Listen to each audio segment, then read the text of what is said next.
د عرفات په ورځ باندې روزه نیول. پیغمبر علیه الصلاۃ والسلام مبارک فرمایي زه د الله په دربار کې دومره امید لرم چې الله رب العزت به پر دغه یوه روزه باندې و دغه چاته چې دا کم چا نیولې ده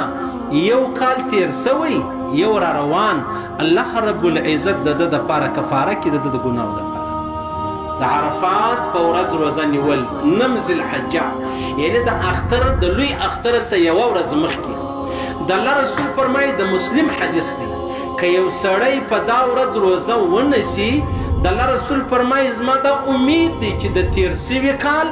او د روان کال دپاره به کفاره سي د ده دپاره د جهنم څخه به د خلاصون سبب وګرځي، د عذاب څخه به د خلاصون سبب وګرځي، د الله د رضا سبب به وګرځي.